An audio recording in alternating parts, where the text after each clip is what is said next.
Peter Simmons faz parte de um trio de filósofos britânicos que resolveram emigrar para o continente e, eu não digo emigrar propriamente, mas resolveram estudar a filosofia continental e isso trouxe frutos e o trabalho deles é importante.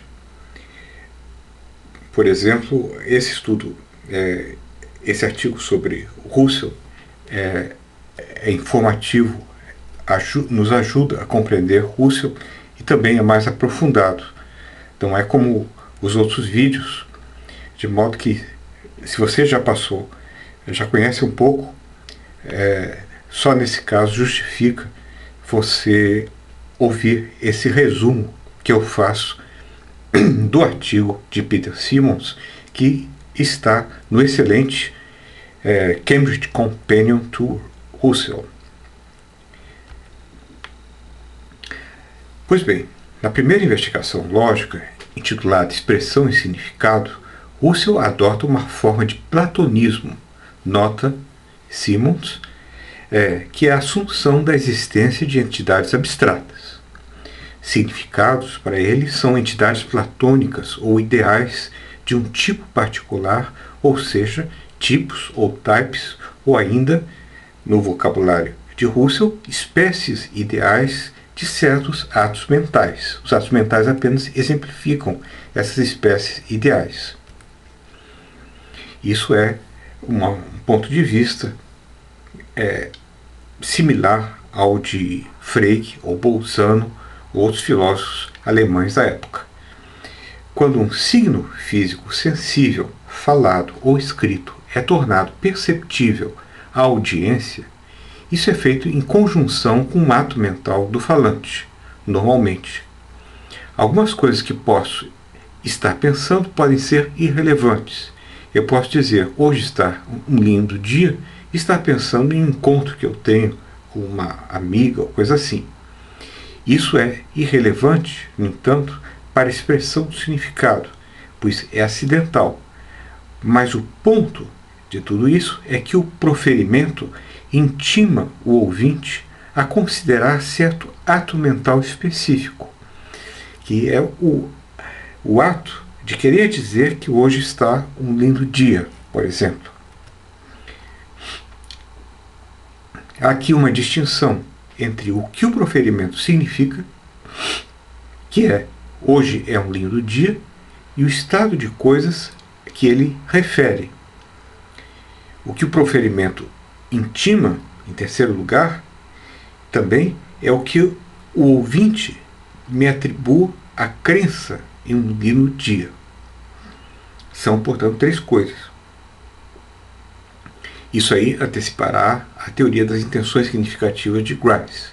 Russell é um filósofo importante, um grande filósofo, e o problema é que é muito complexo, então as pessoas não estudam Russell. Mas o essencial para o uso da expressão é que ela seja significativa, como demonstram os solilóquios em que não há uma intimação comunicacional. Ser significativo não é perceber. Se penso no significado do nome Almir Klink, estou considerando alguém de modo meramente esquemático. Se sou apresentado a essa pessoa, o que era esquematicamente apresentado é preenchido por toda espécie de detalhe perceptual, ao ato de preenchimento. O preenchimento também não é essencial ao significado. O significado não é algo subjetivo, o ato realizado pelo falante.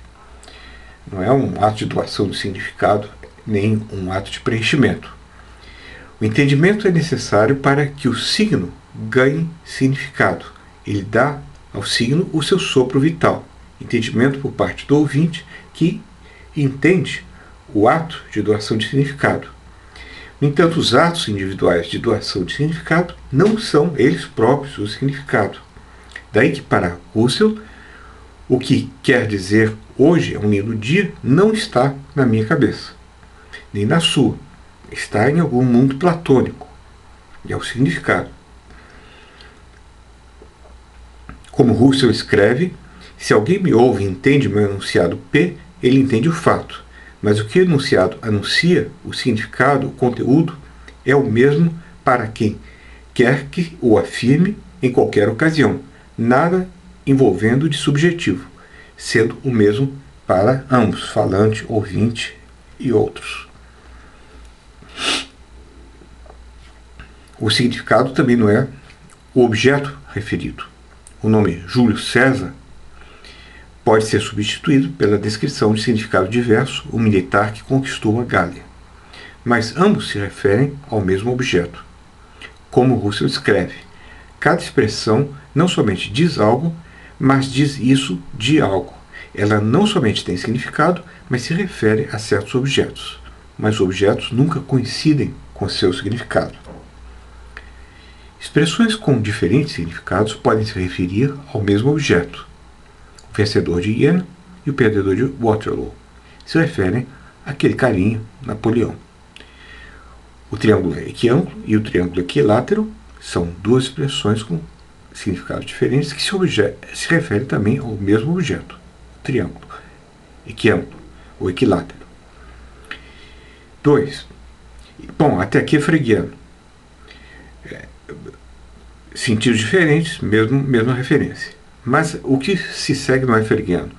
Duas expressões podem ser sinônimas, tendo o mesmo significado e o mesmo referente. Exemplo, dois e deux, ou der zwei, ou tu, são expressões que são sinônimas, têm o mesmo significado e o mesmo referente. E também duas ocorrências da mesma palavra, com o mesmo significado, podem ter diferentes sentidos. Aqui, realmente, há uma distinção, uma diferença com relação a Frege. Você tem o mesmo significado da expressão,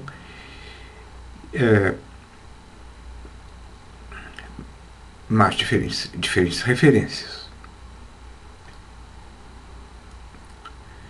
Por exemplo, isso aqui está escrito errado. São diferentes referências, não diferentes sentidos. Mesmo significado, diferentes referências. Para ele não há distinção entre sentido e significado. Por exemplo, Momó é uma vaca, Mumbu é uma vaca. O significado é o mesmo, mas uma referência é a vaca da esquerda e outra referência é a vaca da direita. O problema: o uso predicativo do nome não precisa ser referencial. Russell pensa que nomes comuns se referem aos itens de sua extensão.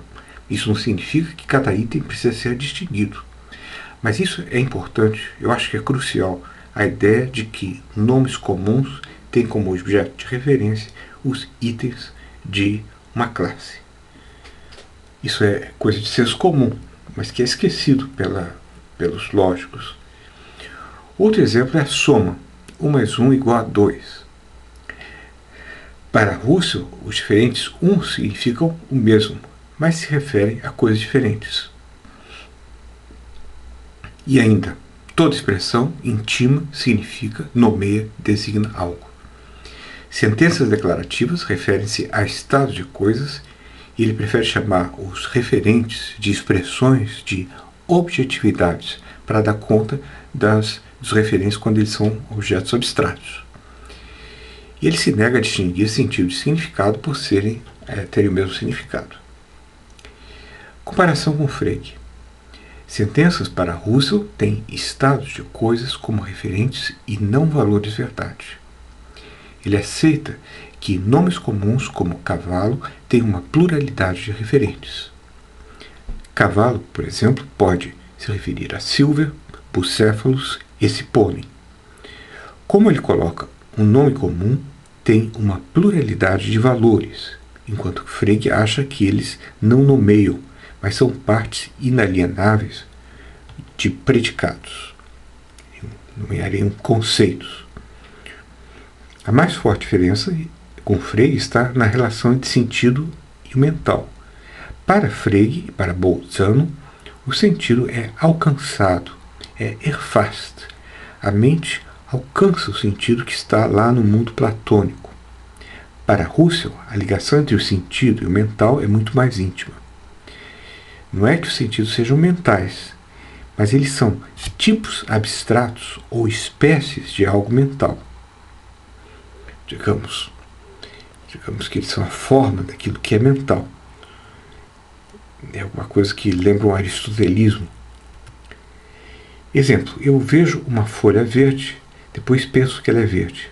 Meu ato mental de apresentar a folha verde simbolicamente é chamado por Russell de matéria do ato, que serve para dirigi-lo para a particular verdidão, o tropo individual, a verdidão individual, o que hoje nós chamamos de tropo dessa folha, que é o objeto do ato, que Russell chama de momento de cor.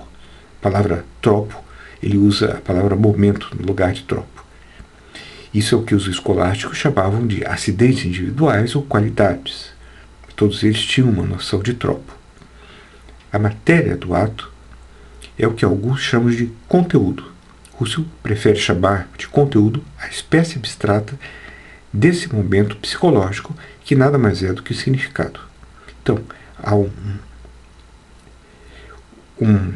a matéria do ato, que é um conteúdo, que Russell prefere chamar de espécie abstrata, que nada mais é do que o significado. Mas isso não está no ato psicológico.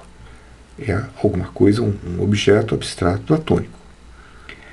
A relação entre o mental e o sentido não é externa, de alcançar fácil como Frege, mas interna, uma instância exemplificando uma espécie. Todos os atos mentais instanciam significados sem abandonar um forte platonismo de espécie, segundo o qual elas podem existir e sem ter instâncias, sem ter exemplificações. Isso é importante. Então há sentidos que nunca foram pensados, que nunca foram realizados em atos mentais. Ele realiza algo extraordinário, Russell, na opinião de Simmons, ao valer-se da instanciação ou exemplificação para ligar o sentido internamente ao mental, diversamente de Frege e Bolzano, e também evita o psicologismo subjetivista dos empiristas.